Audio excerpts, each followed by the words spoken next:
kembali berjumpa di channel Bunda Yuni yang akan membahas tentang pelajaran fisika. Nah, untuk kesempatan hari ini kita akan belajar tentang gelombang. Kalau kita kemarin sudah belajar tentang getaran, sekarang kita belajar tentang gelombang. Ya, gelombang itu dasarnya juga dari getaran. Ya, getaran yang merambat. Getaran yang merambat itu disebut sebagai gelombang. Di SMP dulu sudah pernah dipelajari tentang getaran dan gelombang. Nah, bahwa gelombang itu dihasilkan oleh benda yang bergetar. Nah, dengan mengamati arah rambat terhadap arah getarannya, ya, arah rambat terhadap arah getarannya, gelombang itu dibagi menjadi dua. Nah, sebelum masuk ke sana, kalian diingatkan lagi tentang contoh-contoh getaran apa? Benda yang bergetar. Contohnya apa? Contoh benda yang bergetar. Iya, senar gitar yang dipetik. Ya, itu dia akan bergetar. Bergetar kemudian menghasilkan suatu bunyi. Nah, bergetar itu menimbulkan suatu gelombang. Gelombangnya adalah gelombang bunyi. Kemudian kita berbicara. Kita berbicara itu juga disebabkan karena getaran. Getaran pada apa? Yaitu getaran pada pita suara. Kalau kalian berbicara, coba tenggorokannya dipegang. Nah, di situ terasa ada getarannya. Getaran dari pita suara. Getaran pada pita suara itu kemudian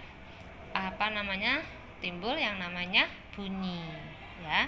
Nah, getaran itu bisa menimbulkan bunyi. Getaran yang merambat disebut dengan gelombang. Gelombang apa? Ya. Nah, sekarang kita akan masuk pada gelombang. Gelombang itu dibagi menjadi dua berdasarkan arah rambatan dan arah getarannya, yaitu yang pertama adalah gelombang transversal. Gelombang transversal adalah gelombang yang arah getarannya tegak lurus terhadap arah rambatannya. Dalam perambatannya, gelombang transversal menimbulkan bukit dan juga lembah. Contoh, gelombang transversal adalah gelombang pada permukaan air, gelombang pada tali, ya, gelombang pada tali. Nah, ini contoh gambarnya. Ini adalah contoh gambarnya. Contoh gambar gelombang transversal. Perhatikan pada gambar itu. Ya. Ada perut, kemudian simpul, perut, simpul. Nah, atau disebut juga yang perut itu sebagai bukit, kemudian yang simpul itu sebagai lembah. Boleh, ya. Lembah dan bukit. Yang lembah itu berarti yang simpul, yang bukit berarti yang bagian perut. Nah, kemudian titik tertinggi dari perut itu disebut dengan amplitudo. Kemudian kalau dari simpul, kemudian coba diperhatikan ya pada gambar itu. Nih, dari simpul menuju ke simpul ini namanya adalah satu panjang gelombang. Bisa jadi dari simpul sini ke sini juga satu panjang gelombang, ya. Sini ke sini, ya, namanya satu panjang gelombang. Atau bisa jadi ini dari simpul sini sampai sini juga satu panjang gelombang. Kalau dari simpul sini sampai ke simpul sini yang ujung berarti berapa panjang gelombangnya? Iya, 1,5, karena ini kan setengah, ini setengah, ya. Jadi ini berarti satu panjang gelombang tambah setengah. Satu perut atau bukit itu namanya setengah panjang gelombang. Satu ini atau bagian ini, ya, pada bagian ini nih seperti ini. Ini namanya setengah, ini juga setengah, ini juga setengah panjang ke gelombang, ya. Nah, kemudian ini namanya dari ujung ini yang dikait sampai dengan ujung ini namanya adalah jaraknya. Misalkanlah jaraknya 2 meter. Jarak tali itu jaraknya berapa meter, ya. Nah, misalkan simpangannya itu kemarin sudah, yaitu simpangan itu boleh ditarikan, ya, boleh tarikan ketika tarik itu ya. Simpangan itu berarti ketika dilepaskan dia akan bergerak naik turun. Nah, naiknya itu berarti titik terjauhnya adalah amplitudo. Ketika dia turun sebagai ininya ya, bagian lembahnya itu adalah terjauhnya berapa, itu juga amplitudonya ya. Yang kedua adalah gelombang longitudinal. Apa itu gelombang longitudinal? Gelombang longitudinal adalah gelombang yang arah getarannya searah dengan arah rambatannya. Ya, dalam perambatannya gelombang longitudinal menimbulkan rapatan dan renggangan. Contohnya adalah gelombang pada selingki yang diberikan usikan mendatar.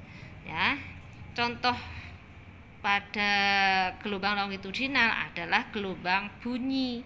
Jadi kalau kita bersuara, bernyanyi, bercerita, berbicara itu kan termasuk gelombang ya. Gelombang, contoh dari gelombang apa? Yaitu gelombang longitudinal ya, gelombang longitudinal ya, gelombang bunyi. Ini namanya rapatan, rapat. Ini namanya renggangan atau karena merenggang. Ini rapatan, renggangan. Jadi kalau misalkan kita mau menghitung berapa panjang gelombangnya, berarti di sini tengahnya rapatan, kemudian menuju ke tengahnya rapatan. Ini satu panjang gelombang. Kalau dari ujung sini rapatan ke ujung sini renggangan, berarti ini juga satu panjang gelombang. Satu panjang gelombang terdiri dari satu rapatan dan satu renggangan. Satu rapatan, satu renggangan. Nah, ini setengah rapatan, satu renggangan, setengah rapatan. Ya, setengah rapatan dan setengah rapatan kan berarti satu rapatan ditambah satu renggangan. Berarti sudah memenuhi dari satu panjang gelombang. Saya ulang lagi, satu panjang gelombang pada gelombang longitudinal terdiri dari satu rapatan dan satu renggangan. Ya, satu rapatan dan satu renggangan. Kalau misalkanlah ini ke sini kok satu panjang gelombang, Bu? Iya, karena ini satu renggangan. Ini setengah rapatan. Di sini setengah rapatan dan setengah rapatan berarti satu rapatan. Berarti satu rapatan, satu renggangan, satu panjang gelombang. Demikian juga untuk yang ini. Yang contoh ini juga sama. Nah, ya. Ini berarti setengah renggangan, satu renggangan. Dan ini satu rapatan. Jadi satu panjang gelombang. Nah, ini adalah gambar dari bentuk dari gelombang longitudinal ya. Kemudian oh ya, Bu, mana yang disebutkan arah rambatan dan arah rambatan dan arah getarannya itu searah ataupun berlawanan arah. Nah, kita kembali ke sini ya. Kalau ini arah yang ke sana pada gambar gelombang transversal, ini namanya arah dari arah rambatannya. Nah, kalau ke atas dan ke bawah ini untuk gelombang transversal ya, arah getarannya ini kan berarti ke atas, ke bawah, ke atas, ke bawah. Berarti ini kalau ke atas ke bawah ini namanya arah getaran. Kalau ini adalah arah rambatan. Dia merambatnya kan ke sana. Ke sana. Nah, kalau arah getarannya ke sana, berarti arah getarannya itu ke sumbu. Arah getarannya ke sumbu X, kemudian arah getarannya ke sumbu Y. Nah, di sini tulisannya simpangan, tapi maksudnya untuk memberikan contoh yang gampang ya. Arah rambatannya dia merambatnya ke kanan atau ke kiri. Tapi arah getarannya dia ke atas dan ke bawah. Jadi arah getarannya atas atau bawah dan arah getarannya ke kanan atau ke kiri. Jadi kalau dibuat gambar kan tegak lurus ya toh, tegak lurus. Nah, sekarang untuk contoh gelombang longitudinal Nah, untuk gelombang longitudinal, kalau kita lihat arah getarannya ke kanan ke kiri, arah rambatannya juga ke kanan dan ke kiri. Jadi kalau arah getaran dan arah rambatan pada gelombang longitudinal itu searah, ke kanan ke kiri. Ini arah getarannya juga ke kanan dan ke kiri. Jadi kalau gelombang longitudinal itu arah rambatan dan arah getarannya tuh searah. Sedangkan kalau gelombang transversal itu arah getaran dan arah rambatan itu tegak lurus ya. Oke, kemudian yang kedua, gelombang berdasarkan medium rambatannya. Nah, berdasarkan cara rambatan dan medium rambatan gelombang yang dilalui itu, gelombang dikelompokkan juga menjadi dua bagian, yaitu gelombang mekanik dan gelombang elektromagnetik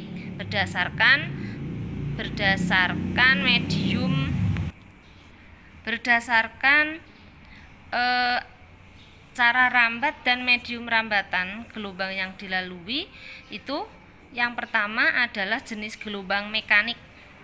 Gelombang mekanik jika gangguan mekanis terjadi pada suatu titik dari suatu substansi yang kemudian menjalar ke seluruh bagian hingga terjadi pengulangan yang sama pada titik lain dari substansi tersebut dinamakan peristiwa gerak gelombang mekanik.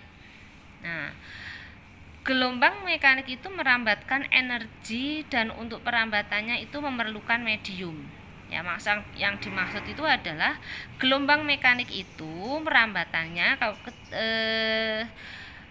membutuhkan medium untuk perambatnya. Ya, kecepatan gelombang mekanik jauh lebih kecil daripada kecepatan cahaya. Kecepatan cahaya itu berapa? Kecepatan cahaya itu 3 kali 10 pangkat 8. Ya. Kecepatan gelombang mekanik jauh lebih kecil daripada kecepatan cahaya dalam ruang hampa. Contoh gelombang mekanik itu adalah gelombang bunyi. Gelombang bunyi banyak kalau gelombang bunyi ya. Contohnya kita berbicara, musik, pokoknya suara-suara itu, piano ya. Gelombang pada permukaan air, gelombang pegas ya, dan lain-lain. Contoh gelombang mekanik pada speaker. Ini speaker itu kan fungsinya untuk mengeraskan bunyi ya atau suara yang misalkan dari HP atau dari CD misalkan itu kan dikeraskan. Kalau supaya keras maka dia pakai speaker ya. Contoh gelombang mekanik pada speaker. Nah, maka untuk merambatnya dia membutuhkan medium. Ya, gelombang mekanik itu gelombang yang memerlukan medium untuk merambatnya ya. Perambatannya memerlukan medium. Kemudian yang kedua adalah gelombang elektromagnetik. Gelombang elektromagnetik itu adalah gelombang yang dapat merambat tanpa memerlukan medium. Contoh gelombang elektromagnetik adalah gelombang cahaya, gelombang radar, sinar X, sinar ultraviolet dan lain-lain. Ya, sinar X itu seringkali digunakan untuk kepentingan di bidang kedokteran. Sinar ultraviolet seringkali digunakan untuk bidang kedokteran, kemudian kelautan ya, kemudian penerbangan yang biasanya untuk skala-skala yang besar ya. Kecepatan gelombang elektromagnetik ini sama dengan cepat rambat cahaya dalam ruang hampa. Tadi berapa? 3 kali 10 pangkat 8 meter per sekon ya. Jadi gelombang elektromagnetik itu adalah gelombang yang dapat merambat tanpa memerlukan suatu medium. Contohnya adalah gelombang cahaya, radar, kemudian sinar X, sinar ultraviolet. Nah, ini simulasi dari contoh gambar elektromagnetik ya, gelombang elektromagnetik. Arah gerak gelombangnya itu ya. Nah, gelombang elektromagnetik merupakan kombinasi antara gelombang medan listrik lambangnya E yang arahnya sejajar dengan sumbu Y. Tuh yang sumbu Y, perhatikan pada sumbu Y, dan gelombang medan magnet B yang arahnya sejajar dengan sumbu Z. Dan tetapi arah rambatannya ke arah sumbu X positif. Jadi bentuknya seperti itu. Kalau kemarin kalian mengenal sumbu koordinat itu X dan Y. Ya, kalian masih 2 dimensi. Kalau ada 3 dimensi itu sumbu koordinat itu ada 3, X, Y, dan Z. Masing-masing saling tegak lurus 3 dimensinya. ya. Jadi ini contoh simulasi untuk gambarnya, ya. Nah, ada 4 besaran dalam gelombang yang kemarin sudah kita bahas, yaitu ada periode, frekuensi, panjang gelombang, dan cepat rambat gelombang. Periode sudah kita bahas kemarin, frekuensi juga sudah. Periode adalah waktu yang diperlukan satu gelombang untuk melewati satu siklus gelombang. Tapi kalau kemarin kan getaran, ya sama. Kalau getaran berarti kan waktu untuk periode itu berarti waktu yang diperlukan tiap getaran. Kalau ayunan berarti waktu yang dibutuhkan tiap ayunan. Nah, ini gelombang berarti ya waktu yang dibutuhkan untuk satu siklus gelombang. Kan intinya sama. Kalau gerak melingkar ya berarti waktu yang dibutuhkan untuk satu kali putaran gitu. Jadi hampir sama, identik. Jadi pengertian dari periode itu bisa digunakan untuk apa saja, tetapi intinya sama. Untuk gelombang ya berarti waktu yang dibutuhkan untuk satu siklus gelombang. Untuk getaran, waktu yang dibutuhkan tiap getaran. Untuk ayunan ya berarti waktu yang dibutuhkan untuk satu kali berayun atau satu ayunan atau tiap ayunan. Kemudian untuk gerak melingkar berarti waktu yang dibutuhkan untuk satu kali putaran gitu ya. Frekuensi juga demikian sama ya. Frekuensi gelombang adalah jumlah gelombang yang terjadi tiap satu sekon. Sama rumusnya. Kalau getaran N-nya itu jumlah getaran. Kalau pada gelombang berarti N-nya adalah jumlah gelombang atau banyaknya gelombang. Nah, ini kan. Nah, kemarin ini sudah. Ya, oke, sama. Kemudian panjang gelombang. Apa itu panjang gelombang? Kalau tadi kita sudah membahas tentang cara menghitung panjang gelombang pada gelombang transversal, cara menghitung panjang gelombang dari gelombang longitudinal, kan kita sudah. Ya, sekarang apa itu panjang gelombang? Panjang gelombang itu dilambangkan dengan lambang seperti ini, dibaca dengan lambda. Adalah jarak yang ditempuh gelombang tiap satu periode. Panjang gelombang itu adalah jarak yang ditempuh tiap satu periode. Jarak yang ditempuh itu S periode, itu T. Ya, T-nya T besar periode. S-nya itu sama dengan lambda. Sedangkan kecepatan gelombang atau V adalah jarak yang ditempuh gelombang setiap satuan waktu. Secara matematis dirumuskan. Nah, kalau kita lihat ini cara mudahnya adalah ketika kita membahas tentang panjang gelombang itu sama artinya kita membahas tentang gerak lurus. Gerak lurus itu rumusnya kan S sama dengan V kali T, ya. Di semester 1 S sama dengan V kali T. Maka kalau mencari V, rumus kecepatan itu S jarak dibagi T. S-nya jarak, V-nya kecepatan, T-nya waktu. Maka V sama dengan jarak dibagi waktu. Nah, ketika kita membahas tentang panjang gelombang, jarak yang ditempuh, kita menggunakan rumus ini. S jarak yang ditempuh, S jaraknya itu adalah panjang gelombang dibagi T periode, berarti V sama dengan panjang gelombang dibagi periode. Ya, S-nya itu jarak. Nah, jarak pada panjang gelombang yaitu panjang gelombang itu sama dengan jarak. Ya, S itu jarak. Atau kalau kita bahas pada gelombang, S itu sama dengan panjang gelombang. Jadi V sama dengan lambda dibagi T periode. T-nya kan waktu tiap periode. Maka kalau mencari maka kalau dari sini ya, maka kalau V sama dengan lambda dibagi T, T itu hubungannya dengan frekuensi kan seper F. Maka sama dengan V sama dengan lambda kali F. Ini dibaca F, ini V, jangan keliru. Ini V sama dengan lambda kali F frekuensi, ya. Nah, T periode satuannya sekon, V kecepatan gelombang meter per sekon. Ini lambda panjang gelombang satuannya meter, F frekuensi satuannya adalah hertz. Jadi kalau misalkanlah kamu mau mencari berapakah panjang gelombangnya, panjang gelombang berarti tinggal V sama lambda sama dengan, kalau mau mencari lambda berarti lambda sama dengan V kali T, ya. Atau kalau dari yang ini berarti lambda sama dengan V dibagi F, ya. V dibagi F. Nah, cepat lambat gelombang dari berbagai medium dapat dirumuskan seperti ini. 1. Cepat lambat gelombang pada tali.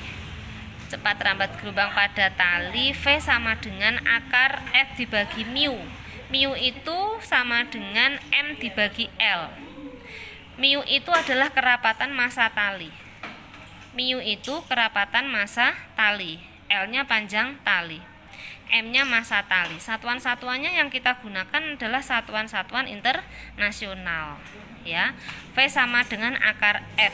F-nya gaya tegangan tali. F dibagi mu, ya. Itu. Kemudian persamaan tersebut itu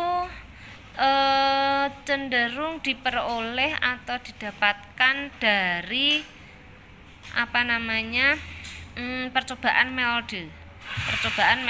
Ya. Pada percobaan Melde itu diperoleh persamaan itu, tapi kalian tidak mempraktekkan percobaan Melde, ya. Nah, untuk yang berikutnya, gelombang yang kita pelajari tadi untuk cepat lambat pada tali aja, ya. Kemudian yang berikutnya adalah gelombang berjalan dan gelombang stasioner. Gelombang berjalan adalah gelombang yang merambat dengan amplitudo tetap. Contoh, tali diikatkan pada beban yang tergantung, ya. Gelombang berjalan adalah gelombang yang merambat dengan amplitudonya tetap, tidak berubah, ya. Maka bahasanya juga bisa sering kita sebut dengan periodik, secara periodik teratur dalam waktu yang teratur, ya, tidak berubah-ubah. Tali diikatkan pada beban yang tergantung. Ketika beban digerakkan naik turun, maka getaran pada beban akan merambat pada tali. Simpangan gelombang dapat diturunkan dengan asumsi getaran merambat saat sumber getar melakukan gerak harmonis. Nah, ini contohnya. Ya, contohnya yang A itu adalah gambar gelombang berjalan pada tali yang diikatkan pada beban. Kemudian gambar yang B adalah gelombang berjalan pada sumbu X dan Y-nya. Nah, ini adalah bagian sumbernya. Ya, ini kan yang garisnya jelas, ya, hitam jelas itu ini X-nya boleh, ini arah ke sana kan X, arah ke sana adalah arah Y, ya. Maka titik tertingginya ini, titik rendahnya ini tadi contoh gambar apa ini? Gelombang transversal, ya. Ini adalah seperti gambar gelombang transversal. Kemudian panjang gelombang, cara menghitungnya ini juga sama. Panjang gelombang ini dari puncak ke puncak, berarti ini satu panjang gelombang, ya. Nah, untuk rumus dari simpangan Y sama dengan A sin omega T, atau Y sama dengan A sin 2pi kali C, dimana C ini dibaca C, ya, dimana C itu sama dengan T kecil dibagi periode. Ini kan kalian mungkin bertanya, kenapa ini menjadi 2pi? Ini kan aslinya berarti begini. Kalau dituliskan berarti A sin 2pi per T kali T. Kemudian menjadi A, ya, sama dengan A sin 2pi kali C, karena C itu sama dengan T waktu kecil dibagi T periode, ya. Nah, pada saat sumber bergetar selama T sekon dengan cepat rambat gelombangnya V, maka waktu yang diperlukan gelombang untuk merambat dari S ke T adalah jarak ST tadi ya, dibagi V atau, nah ini lebih jauh lagi. Ini kita batasi, kita hanya sampai pada ini persamaan simpangannya saja ya. Nah, kemudian untuk persamaan simpangan gelombang untuk gelombang yang berjalan ya, untuk simpangannya, kalau tadi kan secara umum Y sama dengan A sin omega T. Nah, kemudian bisa kita juga buat menjadi Y sama dengan A sin, ini tadi ya, A sin 2pi kali Si. Nah, A sin 2pi per T kali T atau A sin 2pi per Si. Nah, untuk persamaan simpangan gelombang berjalan secara matematis kan dituliskan ini tadi ya. Y sama dengan A sin 2pi kali Si. Si tadi adalah T kecil dibagi periode. Nah, Si itu setelah diperoleh, ini tidak Bu Yuni terangkan supaya kalian nggak pusing ya. Maka Y sama dengan A sin 2pi, Si itu sama dengan T kecil dibagi T besar min X per lambda. Maka menjadi begini. Kalau dikalikan dengan ini, Si-nya dimasukkan. Kalau Si dimasukkan, maka A sin 2pi kali T dibagi periode dikurangi X dibagi lambda. Kalau yang di luar kurung dikalikan dengan yang di dalam kurung, maka menjadi A sin 2pi T per periode dikurangi 2pi kali X dibagi lambda, ya kan? Nah, ini kan kalau kita kemudian lihat bahwa nilai 2pi per T, 2pi per T itu sama dengan omega, sedangkan 2pi per lambda itu sama dengan K, sehingga persamaan di atas bisa disederhanakan. Y sama dengan A sin ini omega kali T dikurangi ini K kali X ya, K kali X. Oke.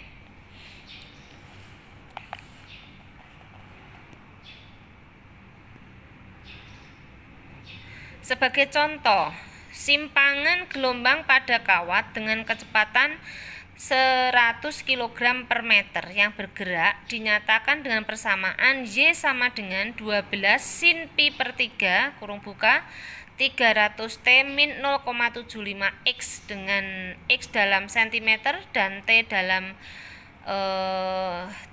skon ya. Hitung T dalam skon ini ya. Hitung A amplitudo, B panjang gelombang, C frekuensi, D cepat rambat gelombang, dan E gaya tegangan pada kawat. Oke, nanti yang bisa kita kerjakan ya. Diketahui dari persamaan dari soal itu diketahui ada persamaan Y sama dengan 12 sin pi per 3 kurung buka 300 T min 0,75 X. Kemudian miunya kerapatan ini tadi lambang miu ya, kerapatannya adalah 100 kg per meter. Kerapatannya 100 kg per meter. Kalau dibuat gram per sentimeter, maka karena ini X-nya dalam satuan senti, kalau X-nya ini dalam kesatuan senti yang dikehendaki, maka di sini kilogram per meter diubah menjadi gram per sentimeter. Jadi harus setara. Ini yang dikehendaki adalah sentimeter ya. Maka ini 100 kg diubah menjadi kilogram itu berarti 100 dikalikan 1000 dibagi senti ke meter. Senti ke meter itu 100. Berarti 100.000 dibagi 100 hasilnya adalah 1000. Jadi miunya adalah sekarang menjadi 1000 gram per sentimeter. Pertanyaannya adalah berapakah A-nya?